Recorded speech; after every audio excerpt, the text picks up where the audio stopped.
Hello, everybody, and happy Friday to you. So this is another episode of the Stripe Show. As always, I'm Matteo, and the annoying one. And with me, we have like the goat, Andrea Brunetti. Hi, Andrea. The, Ciao. the man that never sleeps, Colin. The guy with we never know where he is, and it's Thiago. Okay, and then it's a great pleasure that I'm going to introduce today as a guest of honor, like a John Grove from Toronto, as the president of the Juventus Club Toronto. So, hi, John. Thank you for joining us. Grazie. Thank you. And Ciao, for ragazzi. who doesn't know it, the Juventus Club Toronto is the biggest Juventus fan outside of Italy, right? Yeah, we're the largest outside of Italy, and for the first time ever, a top 5 world ranking that's ever happened outside of Italy. Typically, the top five fan clubs are out of Italy. This year, we broke that record for the very first time in the history of the fan club and club doc. Nice. So, cheers to that, and happy Friday to everybody.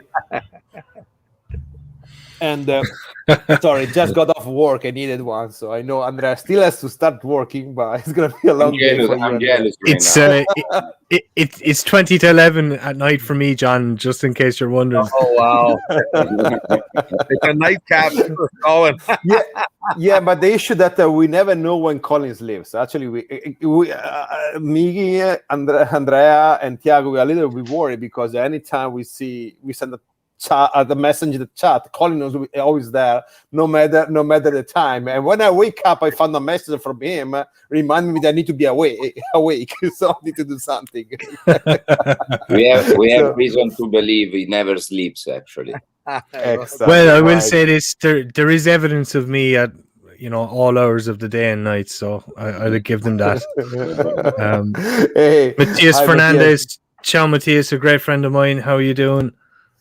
Ciao, Eddie. How are you? I haven't seen you before. Very welcome, buddy. And Juve forever. You're very welcome back. Haven't seen you lately. Ciao, everybody.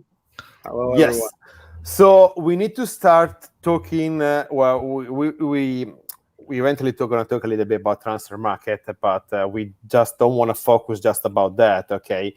And the news of the day is like the press conference that Juventus said that with what we said farewell to Fabio Paratici. I didn't watch it live because I was still sleeping, but it's the first thing I did this morning when I woke up. I could try to get like a link and a video, and I watch it. It actually is 40 minutes long, but I honestly love it. And as I cry when I see the Allegri one, the one that he had like 2 years ago. Actually, I need to say that a small tear in my eye. My eyes got a little watery, honestly, and it was nice to see because Agnelli is an Agnelli. So you know what that means, okay? Paratici is no user, is not really good in talking, but you can definitely see that he was emotional, okay, and. I know Andrea has something ready for us, and before letting him talk about this and then let you guys talk about what you think about that, I want to just say grazie to Fabio because I think he did a great job. I know that most of the people, especially in the last year and a half, I would like to say, started like to criticize a lot every move he did, held him accountable for every disgrace happened to Juventus. I think Fabio did a great job with us, okay, and it's like they said during the press conference. It's easy to say that they made a mistake 2 years after they made some kind of deal, but you need to keep in context. You need to analyze when a deal was made, okay? So, for example, and then I let really Andrea talk, right? Today, the news is like Manchester United offer like 45 million for Romero. And we know that Romero is an Atalanta player because they had the right to buy him for like an amount of money between 16 and 18 million euro, okay? And everybody talking, oh, no, now you see we had to sell Romero and we're not going to make any money. Guys, Romero, when he joined Juventus 2 years ago and he stayed on loan on Genoa, was one of the worst defenders in Serie A. Okay, one of the worst defenders in Serie A. So when we were able to give him to Atalanta last year and at a decent price, I would like to say, nobody was saying a word. Today, everybody's, Juventus buying and then they sell every time the best player we had. When we know that the style of player that Romero has, if he was playing like us, like he was playing with Atalanta, he probably would have got like between 10 and 12 red card this year. So, okay. So Andrea, is your time to talk a little bit about what happened in the press conference.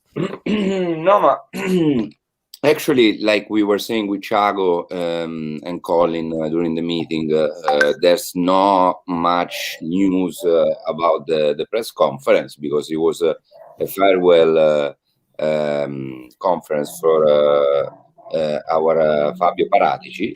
I say our because after 11 years in our big family, we cannot consider him anything different than this.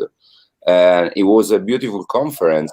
I mean, I didn't get emotional like you, Matt, but for sure it was a touching conference, because you can definitely read the passion and the involvement between two friends more than two co-workers, and of course it was very interesting to hear Paratici telling little stories or little aspect of all his career. It was very interesting to hear Agnelli talking about Van Persie, like the player that they most missed during these 11 years. And probably if the five of us were asked the question, like to guess which one was the player that Agnelli was going to talk about, nobody was going to say Van Persie. And that's to say I didn't even remember about him, honestly. We probably didn't even know. But no, I remember when they were talking about that. But that's the thing. We should all watch that press conference, and we should think how just a little we know about Juventus when we talk like we have the truth. We always have to think about that, because Paratici this year is paying the the worst season that we had in the last 11 years, like it was all his fault. But we know that's not the case. It's more than like John was saying. Unfortunately, in Italy we have bad habits, and one of these bad habits is that we need to give the fault to someone. Right. Right. But the good thing is that it's a goodbye, it's an arrivederci. It doesn't like when Allegri left, it doesn't feel like ciao ciao, and we're not gonna see you anymore. Right. John, you want to say your opinion on that? Yeah, you know what? I think what Andrea is saying is right. I mean, it's definitely not an Antonio Conte leave just before in the middle of training camp. Sorry, I had to throw that out there. And you see the elegance. Nice example. The elegance and the eloquence of both. I mean, you see even that. We can criticize even the removal of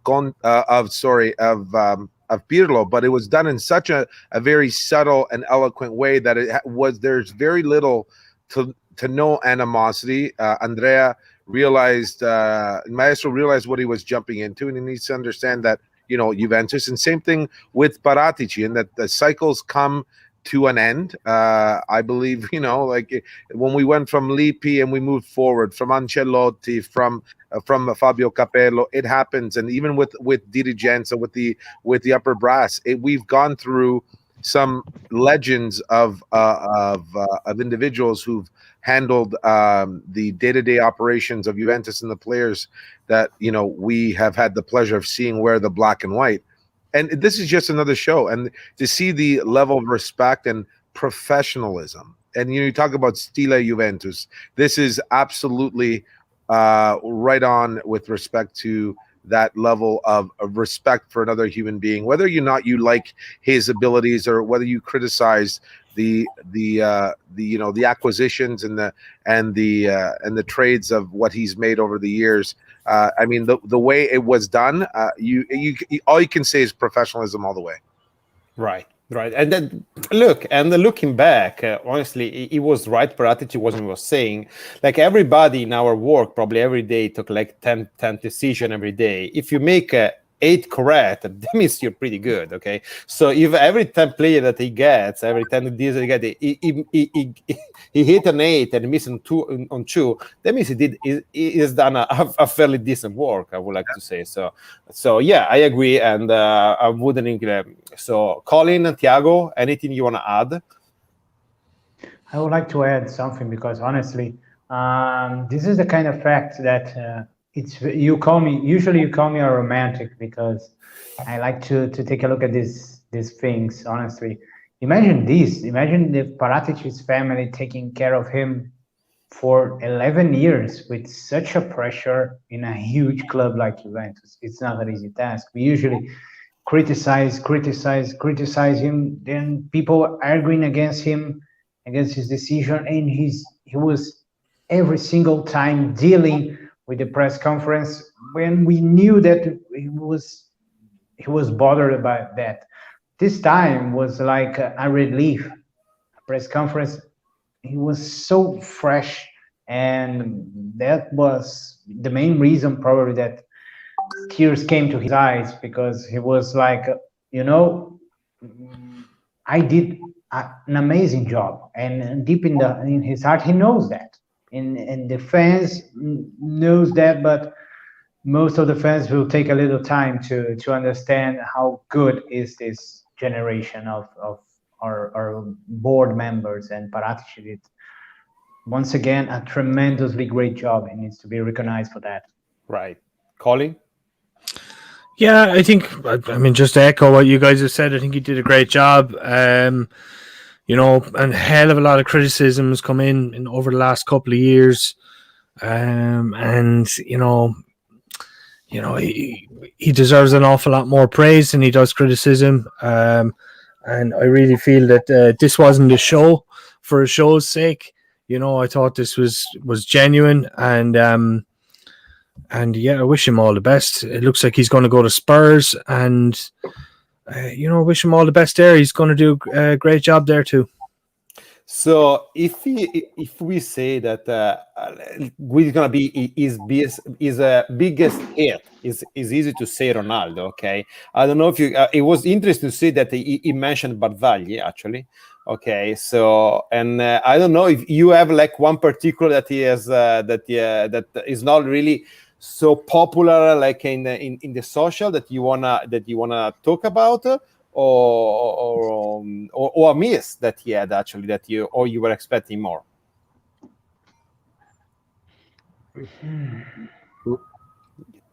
Who, Mate? Oh no, everybody. Sorry, everybody.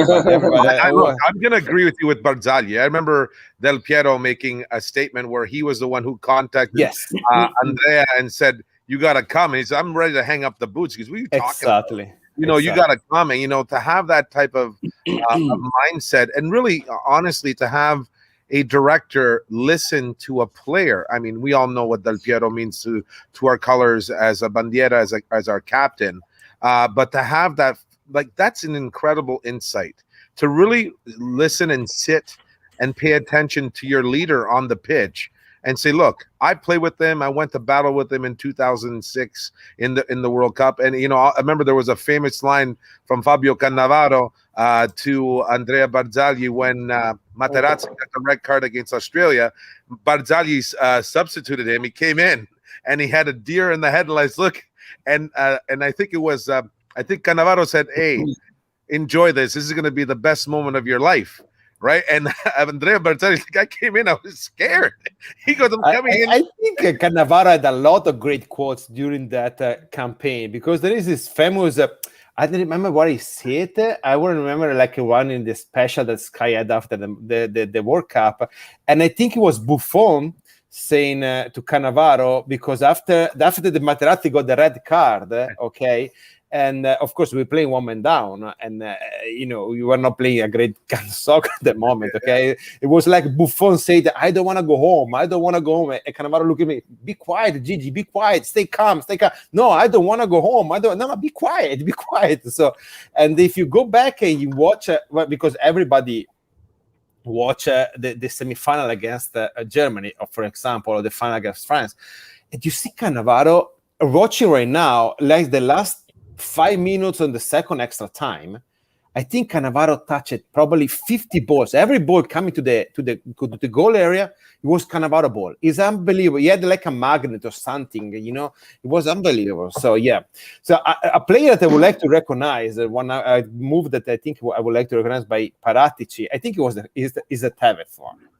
And it's an easy one, but looking back right now, in that moment, in the moment when we got maybe we are going back to what we are used to be, because you remember we won with Vucinic and Matri, with Giovinco and Quagliarella. We got Llorente. The Llorente was like a decent player, but it's not a champion, and then you get Tevez coming like from a couple of off years, and coming back. It was a big name, and playing the way he played with us, I think it was the first time made us realize, maybe we're going back to what we used to be. I don't know what you think about that. Yeah. Ragazzi, Tevez actually, he was not even when he was coming. He came to Torino like he's a locker room destroyer. It's impossible to work with him. He's always in a bad mood, and he's overweight. And he's too old. He's too overweight and too old. Ragazzi, Carlitos Tevez, you gotta forgive me if I say a blasphemy, but for us has been probably the best forward, the best striker we had in the last 20 years. If you count all the skills, the different skills, how much of a leader he was on the pitch, in the locker room, guys. Tevez, like Barzagli, I agree. Nobody was expecting for them to become that, to represent what they represented for Juventus. And we're the number 10. And we're the number 10. Quello di Del Piero. You understand? Like, that was a weight. He was that big. Yes. Yes, that big. Tiago? Yeah, this is very interesting, because remember when Tevez came in. Hey, you're Brazilian. You're talking about in Argentina, so be careful. We sold Barzagli. We sold Matri almost with the same amount of money that we spent for Tevez. And then we bring Matri back on loan a season after. That was amazing. Galliani was eating shit after that season. And we winning the Coppa Italia with a goal by Matri, being paid by Milan. Yeah, that was amazing. But you know what? I saw Tevez playing in Argentina, of course, but I saw Tevez playing in Corinthians in Brazil. And Tevez was every single club that he played. He was a fighter, and he was an idol for every single club that he played. This is not an easy task. Comparing to Neymar, for example, Neymar left Santos with a battle with his club, left Barcelona with a problem, and he had problems with PSG as well. So it's not an easy to be an idol for one club. It's not easy, but for every club that you play in your career, it's amazing. It needs to recognize this for Tevez, because honestly, taking care, as you said, the number 10 for Juventus, it's a huge thing. Yeah, I would like to add something. Like, now that we're talking about all these, good choices and big players that Paratici brought to Juventus. Not only Paratici, also Marotta, but now we talk about him. There was a very interesting part of the press conference today when he was talking about the pressure of being a manager for Juventus and having to take very, very, very important and hard decisions every day. I don't know, probably most of us didn't even ever took that kind of decision. So we didn't even feel the pressure that he's talking about. But I think when you have to take 4 or 5 of these decisions every month, and think how many per year, and then multiply for 11 years, and you're gonna see sometimes when a relationship get to the point like Paratici and Juventus, it's not because it's over. It's just that you need to refresh, to reboot. You need. Yes, a big quote, a nice quote. We say 11 years is a decent amount of time in a human life, but in soccer life, it's an eternity. Oh, 100%. Yeah. It's an eternity. So absolutely. Colin, you have to add anything on Tevez on this topic, or because really, no. You know what is amazing to me, guys? That Tevez plays for Juventus 2 years. Only 2 years, and it looked like he played for us for 20 years because we still. I guess look how many highlights! It's unbelievable. Yeah. I guess, and it sucks because maybe he just missed one game in his whole career with Juventus, and it's that game, okay. And you know what the game I'm talking about, okay, guys. And I think he had like that chance to score from the outside of the box, and the ball went up. And but other than that, we can really say nothing about Tevez. But okay, this is about Paratici. Okay, so Colin, do you have any player that you want to add, or some misses that you wanna highlight? I don't know, because right now everybody would like to talk about Ramsey, but actually when we got Ramsey 2 years ago, 2 years and a half ago, everybody, I want to say everybody, but 80% of the people were happy. I was one of them. Yeah, we had to be honest, guys. So thinking about Ramsey right now, yes, we can talk shit or one longer. But when we got him for free 2 years and a half ago, I would like to count how many people were you were not. Yeah, no. If you asked any Arsenal fan or anybody who watches English football, they would have told you. And all of my friends told me, that guy is going to be on the medical table for most of the time that you have him, because look, he had 2 or 3 serious injuries. Great talent, but there's a reason why Arsenal let him go. There's a reason.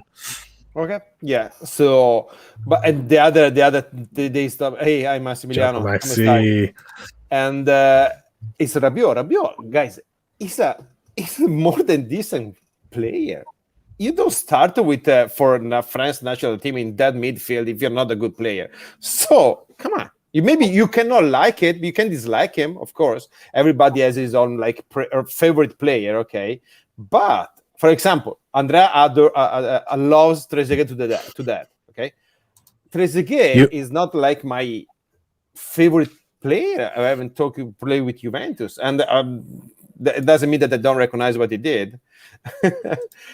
Well, okay. Trezeguet is a religion. You gotta watch out. Okay. I had the pleasure of meeting him 3 years ago. No, when we beat Fiorentina to win the Scudetto. It was our 37th Scudetto. I was there 2 years ago. 2 years ago. I was in Torino for that game, and I was in the Legends Club, and he was sitting one row over from myself and brother and a good friend of mine. And I was like a kid in a candy store. Are you kidding me?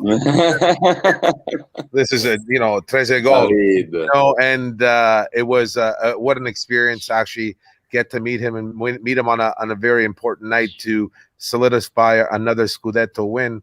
And but I agree, guys like that, the Trezeguet for me, fantastic thing. But you go about the French. You talk about Rabiot. I think Rabiot is missing one thing. Personally, it's the confidence to do what he does best. And I think that once he gets that instillment, look, please, I'm not saying he's number 21. He's number with that play for us, who is French.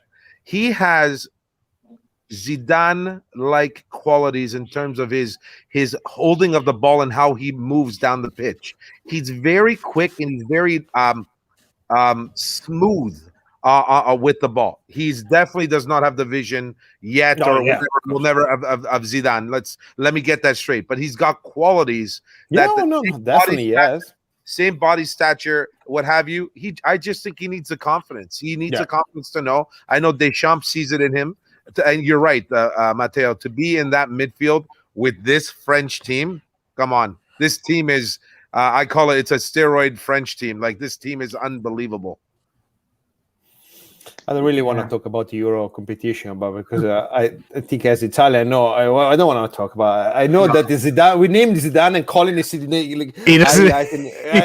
He doesn't. Okay, so you see, John, just to cut across, John, there's two touchy subjects on this show. The two taboo subjects that we dance around. Number one is Zinedine Zidane. Number two is Paulo Dybala. And if things get boring every now and again, just bring them up. Okay, okay, I will do my Canadian best to not cause any friction. Because Canada, we wave a white flag. We're like, we're neutral, man. We want to love each other and hug each other. So. No, well, look. It's nice having different opinion because that's bringing like to conversation. The point, like, is that, for example, I'm not a huge fan of Zidane. That doesn't mean that I doesn't recognize his skill. They're absolutely unique, okay? But I always feel not like he betrayed. I always feel like it doesn't show the respect he should show to Juventus because Juventus made him what he is right now, okay? And we'll see. That's and Dybala, okay. Don't open the Dybala window right now, but okay. Don't open the Dybala window. But about Zidane. Look, guys, when we got Zidane from Bordeaux, okay, and then we can talk about it's like his Moji. When we got, there was two players, and it was funny because it's the year that Bordeaux make to the semi-final, I think, and putting out Milan, I think, the winning 3-0 after they lost 2-0 in Milan, something like that happened. And Milan getting Dugarry, and they look like they got the best deal ever, okay, and Juventus getting Zidane, okay? So, and nobody was talking about that, okay? So. I remember years later when Milan bought Gorkov, thinking that would be a good player. The next Zidane, I remember hearing that. Zidane. And so, John, first of all, thank you. It's a pleasure for us having you here. You're the president of Juventus Club Toronto. You want to talk a little bit about the club? Like, honestly, I would like to know something. Why Toronto look like is a soccer city? Because I know there is two Juventus club. There is an Inter fan club. There is a Milan fan club, I think, if I'm not mistaken. Everybody in Toronto is Italian? Or well, there's a huge, obviously, being Italian background, there's a huge settlement of Italians in the greater Toronto area, a lot more than what people think and know. So this club has been around. We'll be celebrating 20 years next year in its existence. We're the largest it's ever been, 450. We're looking to grow even bigger. Our goal is to get over the 1,000 member mark in the next couple of years. That's a lofty goal, but we know that there's a lot of Juventus fans and there's a lot of people who don't know, and we're really creating a family-like atmosphere. We just don't want people to think that this is a place where, it's just the men traditionally going out there watching a game, having un cafe, un espresso, whatever, sitting down, and whatever. This is a family approach. We're looking to do a lot of great things here in Toronto next year. We are looking to have a gala celebrating 20 years of our club and 125 years of Juventus next year. So it's going to be a fun time. We have a board of 13, including myself, that work very hard every day. We don't stop. We have a soccer golf tournament. It's a footy golf. You're literally playing with your feet. It's in that. Never play. Something I always like to do. Like, I never all in one. Hey, Colin, no golf clubs needed. Just your feet and the soccer ball. And so we're doing that. We have a few events during the summer. But yeah, we're looking to grow. It's all about family. So kids, women, children. We actually had the very first. What we realized was the very first all-female podcast about Juventus last year. Was the first time ever done by anyone where it was only women talking about Juventus, the men's team, and Juventus, the women's team as well. So it was we're really looking to expand our approach, and it's all about family. Our motto is one club, one family. Nice.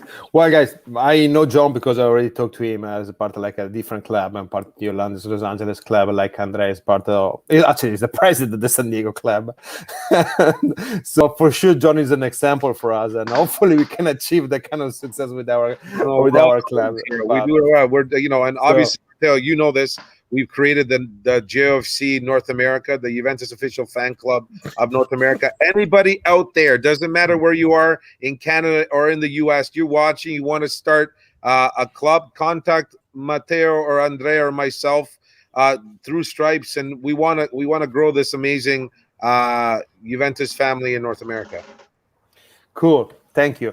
So we need to talk a little bit about that. It's not like really a Juventus topic, but we mentioned in the latest episode, like on Wednesday, and it looks like everybody was interested in this. So we need to talk. I don't know if everybody of you in the chat seen it about the Roberto Baggio movie that was made by Netflix.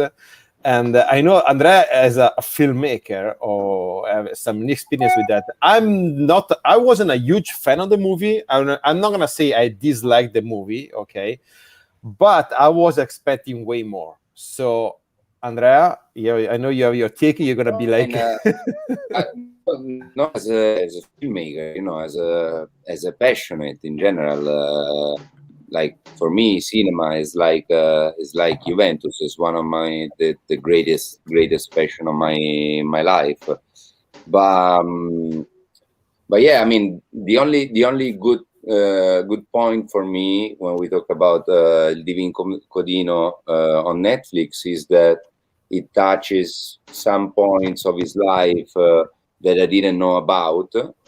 But also I know that I'm not the biggest Roberto Baggio fan, because I never consider him a Del Piero or Scirea or Tardelli and like a Juventus supporter, no, a Juventus bandiera. So for me, it was very interesting to find out some parts of his life that I didn't know about. But I believe they could have done way better in terms of script writing, and I believe leaving Milan and Juventus out of his career, I don't know.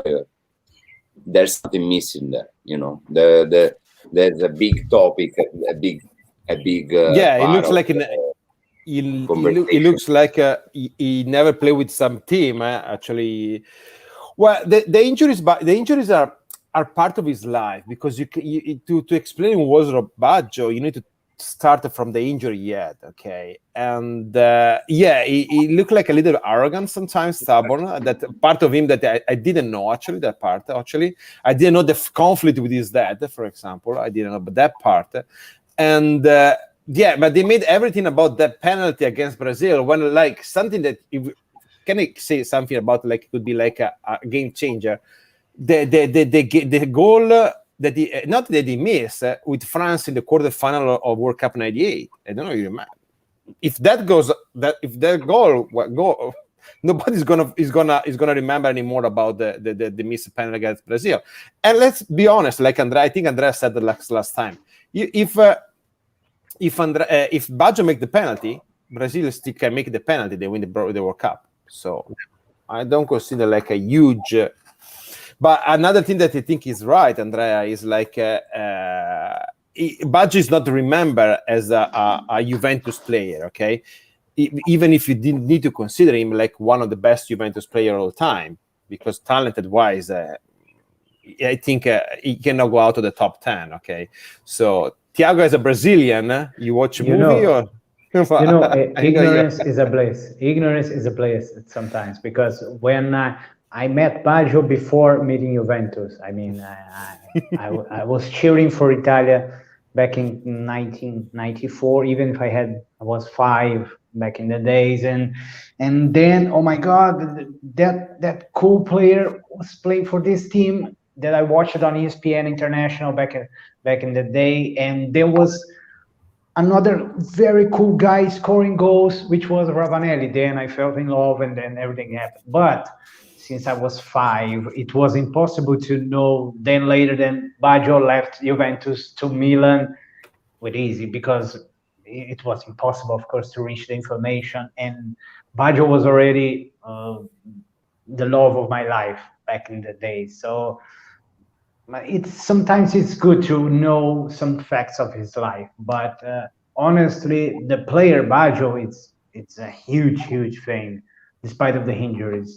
And as Andrea said, looking and seeing some very personal things that we didn't knew, it was nice. It was nice, but at the same time, it makes him even more human, because those problems are from the real life. So I like it, but I miss some of black white colors over there, honestly.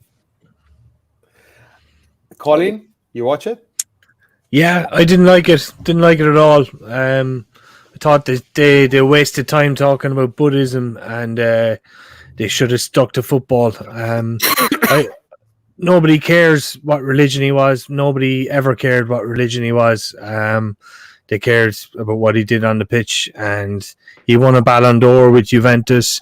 He won a UEFA Cup with Juventus. He played in a great team that Juventus had even before they won the Scudetto in 94, 95. He played in a great Juventus team, and they didn't show any of that. They skipped 5, nearly 6 years of his career. Even more. Just, that's so, like, it's like saying, oh, there's this guy, we're going to tell a story about Buddhism, and there's this great event, and it didn't work out, and he was a footballer. He also missed the penalty, like this. And he broke a window in his dad workplace, right? So, okay. Andrea, I know you need to leave. And then you need to leave. You want to say anything about everything, because you're the GOAT. You're allowed to say whatever you want. No, ragazzi, before I go, I just wanted to say that it's always a pleasure talking with you about you, and today was a good day. Today was a good day because the farewell for Paratici and our president, talking again also about the Superlega situation. We need that. We need him to talk more. But Agnelli that good when he speaks. That's the reason why he doesn't speak too much, because it's just for little pills for us. Just once in a while. Yeah, absolutely. But let's stay tight. I like John's mood when he say we hug each other, we love each other, we're a big family. That's what we need to do. Everybody has an opinion, and that he has the right to have it. But let's keep in mind we're working for the same team, and we're aiming the same goal. Never forget about that. Fino alla fine, forza Juventus, guys. And if I can say something, I want a clip of this thing that Andrea just said, so we can send in loop on our social every 3 times a day. And I'm not kidding. I do. Okay. So Andrea, thank you. Have a nice day, and Forza Juve sempre. Ciao, Andrea. Later, Andrea. Bye. Johnny, have you watched a movie? Yeah, I actually, it's funny. I thought that Colin was going to go deeper. I thought he was going to steal my thunder in line. I thought it was like sorrow. I think it's celebrating sorrow and misery. You had probably the best. Look, I'm going to tell you, 44 years of age. I grew up in, I was very young when Italy won the World Cup in '82. And, everyone, talks about Paolo Rossi and about Altobelli, Tardelli, Scirea, Conte, a great Italian team. And you have this player who literally was the guy who carried Italy on their back in '94. Because I'm going to go on record, because I think that Arrigo Sacchi was a terrible coach. I'm sorry to say. That's my opinion. And for anybody who wants to make a statement otherwise, I could care less. He's a Milanista. I think he was garbage. And he had no clue how to put players on the field. That's my opinion. Or select them for next. Was lucky. That's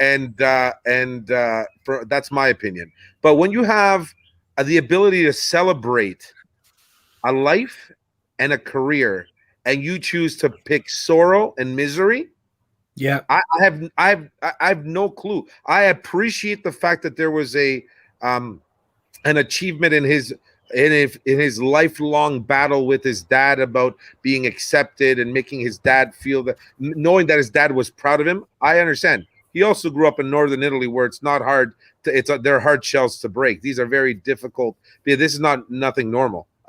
This is not unnormal for Italians, but I get it from that perspective. But why not celebrate your Ballon d'Or, Coppa UEFA, Scudetto, your transition from Le Tre Sorelle, the three sisters, Juve, Milan, Inter? I don't understand the thing. I love the fact that when they showed the owner of Brescia, the wife saying, Gigio, you have Baggio's event, why don't you go and grab? That's fantastic. I think but there was a missing, the time with Bologna that got him back on the national team. Right. That miss in the World Cup.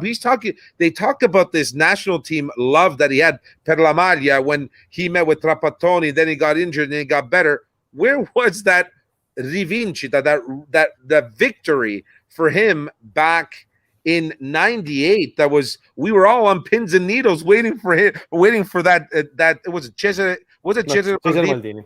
Cesare waiting for his selection. And when everybody saw Baggio, we were all in, and at that point, God love him, Del Piero wasn't at his healthiest. I think he had just come back from a serious injury himself. He got an injury in the final against right. So these are things that, to have him come on and what he did, especially coming back that game after against Chile, getting the handball, scoring the penalty shot. Where's that victory? Like that's romantic. Yeah. Seeing him miss the World Cup, scoring the penalty. And scoring the penalty. And scoring the kid. Like, you want to talk about a segue. 94, then 98, 4 years later, and getting that minor victory. Where was that? No, I know. Look, and I understand. You're like 90 minutes, 100 minutes. Actually, this movie was probably 85 minutes. So it was, you cannot have every part. But so if you have like a short movie, because just focus on one thing. And Massimiliano, you are everywhere in every moment. I don't know how many places you haven't changed your life, but yeah, I agree with you. He's omnipresent. And I agree with you. And they give more. I would like to say they give more time to Sacchi than anything else. Who cares about Sacchi? Yeah, there was you know what I mean? Or the agent at Fiorentina, or. Well, look, the thing about Buddhism, I get it, because being in Italy in that time, that was a huge thing, because back then it was. Oh my God, what is this doing? Look, guys, we need to realize that Italy as church has the Pope. So right now maybe it's normal. 30 years ago wasn't that normal. Okay, but about the craziness about Sacchi, I knew it, and let me tell you this episode, because in it was 98 probably. I was playing in a small team, okay, and I was playing. One of my teammates, he was friend with the son of the psychanalyst. I hope I get this incorrectly. Psychologist. Yeah, psychologist.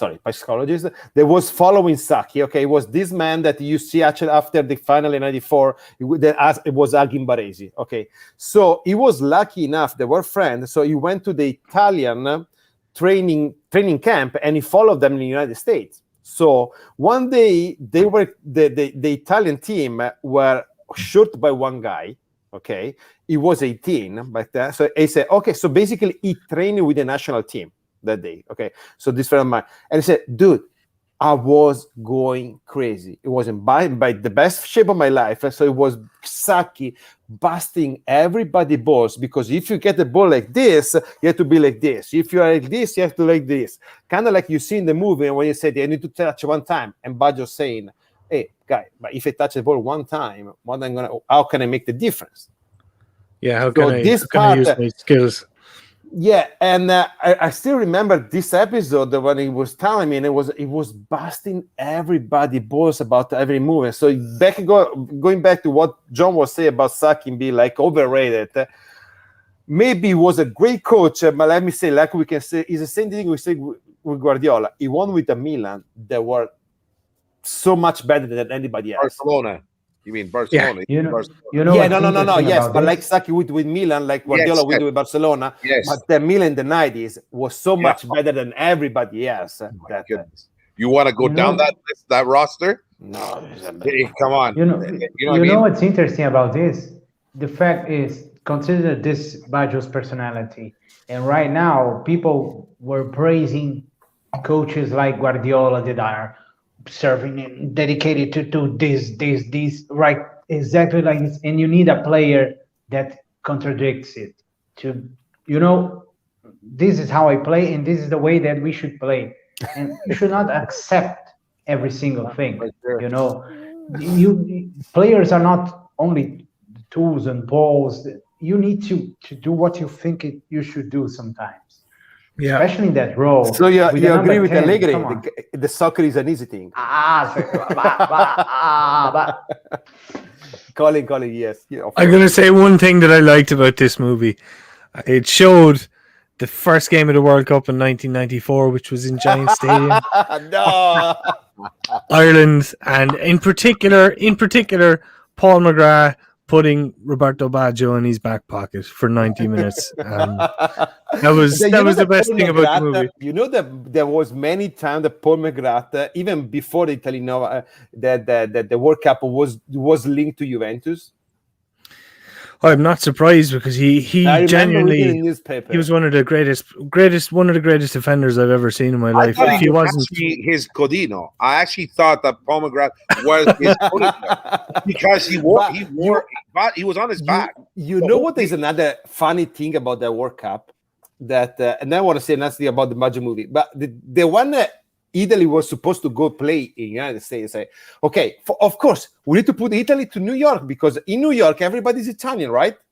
And then they have us playing against Ireland, in the first game. In fact, the Giant Stadium is 80% for Ireland. Like there is no Irish live in New York, right? It's crazy. Listen, Matteo, happened to us here. So obviously in Canada, you take on any team that can come and watch. So the one year Roma came with Totti, Del Vecchio, they all came, and it was in our stadium where the Toronto Blue Jays play, the Rogers Sky Dome. And I kid you not, we were in there watching the game, and it was 75. It was against Celtic, 75 British, Scottish, Irish. It was unbelievable. We were in a city where we're 500,000 deep of Italians. We were the deep minority. It was unbelievable. It was insane. It's funny to think about that. Scottish, But another thing about that, what we talk a little bit, because Juventus after Fiorentina went to Juventus, and they never talk about the move from Fiorentina to Juventus. They basically destroy a city because there was a war in Florence in that days. Okay, but skip that. The Coppa UEFA that we won in 92-93. Okay, back then the Coppa UEFA, I want to say serious it's not like a Champions League right now, but it was a serious competition. And that competition, Baggio won by himself, playing insane in that competition, okay? I remember I was watching the game with my dad, okay? And dude, every time Baggio touches the balls, something's going to happen. And basically, because he won Scudetti, because he won one Scudetto with Juventus in 94-95. I think he won one with Milan, I think he won. And if I'm not mistaken, he won one with Milan. 95-96, the one with Milan, the Scudetto. But it wasn't like the main character of that roster. Because if you think one for Juventus in the time, you had to pick Vialli, one, Ravanelli second, Lippi and Del Piero. That's like the guys that you're gonna recognize. In the Milan, you really don't even remember Baggio playing the Milan. So that Coppa UEFA that he won with Juventus is really the only big trophy, major trophy that he won in his career. Yeah, and he won a Ballon d'Or because of it. And that's like, I mean, how can you skip that? He was a god. Yeah, Maxi talked about Sacchi. I agree, Maxi. Yeah, but everybody said about Sacchi, but Sacchi came after Milan playing with the zone system for like 8 or 9 years because he was playing with Lidm, was playing the same system, and then Berlusconi basically applying the tactics like a modern team. I remember when Berlusconi got the team, he bought probably 15, 16 player, okay? Listen, if you can handpick, you can pick anything you want. You can play your style. You have a $148 million roster that Pep Guardiola has. Hey, I think us four here could go in there and do a decent job and probably make it deep into the look. I understand people have their opinion about Sacchi. I look at that team You look at Milan of that generation, that era, they were untouchable. You could not. Hey, they have a player called Di Napoli. The Napoli, there was a starting player in Italy in the World Cup '90 that went to Milan and he was right in the bench, not the bench, stay in the stand. Yeah. There's this left back for Fiorentina. He was in national. It's called Stefano Carobbi. He never played. They have this player, Stefano Borgonovo actually play a couple of games, scored a couple of goals, but nothing major. There's so many players more than anybody else. So, like this is the same. The difference between Sacchi and Guardiola is actually that Sacchi won a couple of Champions League. He just won one Scudetto. But when he went back after Milan, he didn't do anything else. It was basically a 3-year wonder because Capello won more than Sacchi at the end.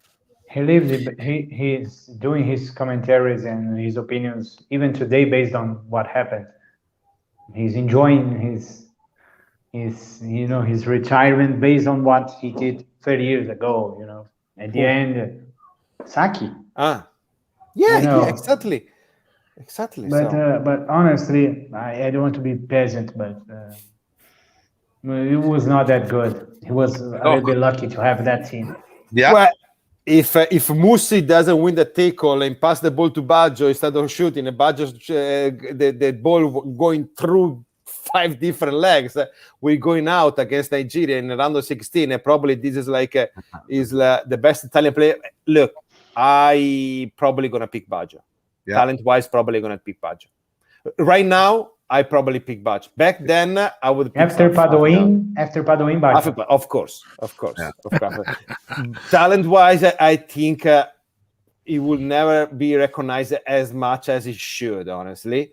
But talent-wise, is between the one I see, because before I can remember starting for the 80s, so I would go with Baggio talent wise. He's incredible. I read once that if God had feet, it's Baggio's, because guys, it was unbelievable, honestly. Well, it's tied. It's a tie competition. Between Bernardeschi and Baggio, it's a close competition. They both wore purple for a little bit. So yeah. If you want to compare haircuts, it depends on the haircut. Like if Berna goes with this new haircut, maybe. Have he played today? Has he played today, Bernardeschi? I didn't see. I'm gonna watch it later on. Me too. Yeah. I'm gonna give you guys a little quote. I don't know if you guys saw it, just to go on the coaching, whatever. Guardiola, De Zerbi leaving, going to. Oh no! Did you read it? Yeah. He said that he would rather be on the losing team with Guardiola on the bench than with Thomas winning the Champions League. After this guy leaves Sassuolo, Friday was a good day, but right now after the service. We need to leave. I'm sorry.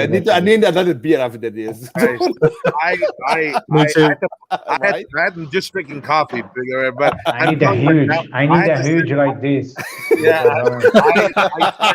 I sent the quote to. I'm gonna give a shout out to Anthony Falato. I follow on Facebook with Juve Canada out of Montreal, and he put the quote up, and I had to read it about 6 times. I'm like, I'm misreading here because. I actually was very upset that Thomas Tuchel didn't win the Coach of the Year in the EPL, and he wasn't even in the He wasn't even in the consideration. It's just disgusting. Taking up that team. If you would have asked anybody with Lampard as that coach at Christmas, if that team would have been, everyone would have said to you, "There's no way." Leicester's a better chance at 5,000 to 1 again to win the EPL than thing. In the top 4. FA Cup final, which I think they got screwed on. That's my opinion with the VAR. That's true. And hitting that final, I said, if there is a God, no disrespect against, because Pep beat himself in that final. He didn't, and Thomas Tuchel played him well. And for people to say that Tuchel parked the bus with his team, they absolutely have no clue. Werner looked amazing. Werner, N'Golo Kante. If Tuchel as a striker instead of Werner, after the first half, that 3-0. Yeah. But look, I mean, John, what do you do? Sorry, look, John, what do you do when you're playing against a team that has 70,000 passes and 2 shots on target? And then, like, what do you do? I mean, okay, well, I mean, it's easy to play tiki-taka when Exactly. you're Xavi, Iniesta, Busquets, Messi, Neymar, Suarez, Jordi Alba, Dani Alves, Mascherano, and Puyol. It's easy, eh? Yes. Listen, guys, I'll never forget that 2011 final against Manchester United. You had a Wayne Rooney who was at the top of his game. I was in Las Vegas. In Rome? I was watching it in Las Vegas. I was in Las Vegas, all Manchester United fans. Yo, Paolo! And I was sitting down. And I watched that game. And you're right. To win and watch that game, Puyol, Piqué, Xavi, Iniesta, David Villa, Messi, guys. You put the rest of us on the field, we're winning that game again. It was just this beautiful circular soccer through, back and forth. It was this painter, just strokes on the field. But those are generational players you're not going to see again. You're not going to see an Andres Iniesta again. Like, you're not going to see the David Villas, the Piqué, the Puyols of the world. The Puyol is for me, is a demigod as a captain. He was and Xavi. Where are you going to find players like that complement each other in that capacity? And everybody forget about Dani Alves and Jordi Alba on the two backs. On the two full okay. But even back then, when they had Abidal, for example, even Abidal did a great season back in the day. So, guys, recognize that they were great. Okay. Paolo wants to bring up a big topic here now. I have to say, Paolo, finally you're talking with us because we feel Zerbiola. No, that's Zerbiola, and then now the Shido. Come on, Paolo. Hey, no, come on. Hey, don't touch my Shido. I'm letting get mad. I ain't gonna get mad. Okay, so don't touch the Shido. Poor guy doesn't do anything to anybody. Why? Don't forget about Rugani, guys. Don't forget about Rugani. Rugani is gonna stay. How about Sturaro? Is he coming back? No. Well, look, we're getting a Pjanic. We're going to resign Dybala. This time, let's get like Steiner, Padoin, and who else? Bendner and like I guess they want to come back for. Bendner retired yesterday. I think Maxi has a new TikTok channel he wants us all to follow. That is Dybala. Sorry, Maxi. Dybala is the king of that. He's coming back with his brother too. They're leaving coming back. Okay, that was fun. Paolo, you're always nice when you come to the chat. Actually, it's a long time you didn't come here with us, so I feel a little bit ignored. Okay, and okay. So, guys, it was great. I don't know. You want to say anything else, John? You want to say anything? Thiago, Colin. I just want to be. It was a pleasure being with you guys and talking footy, talking Juventus as always. And I'm going to reiterate what Andrea said. This is a family. I look at it as a family. I get the pleasure of meeting and talking soccer, football with great people and creating new friendships. And I guess now more than ever in these times where we're especially here in Canada, still fairly isolated, and that having the power of sport and the culture that we all bring to this as well, it's really come out here in very apparent ways about our upbringing and who we are and how Juventus has impacted us. I think that this is a great opportunity to expand that family and get to know everybody. I've had the pleasure of getting to know Matteo very well, and I find it a blessing. And I look to grow the Juventus family in North America heavily. And thank you very much for all having me on here today. Thank you to you, John. Please be back whenever you want. Thanks very much. Lovely to meet you, John. Yeah. And Colin, Thiago is always where we are family right now. So, and that's it, guys. So as always, my Freddie wants to end it with something controversial. Breaking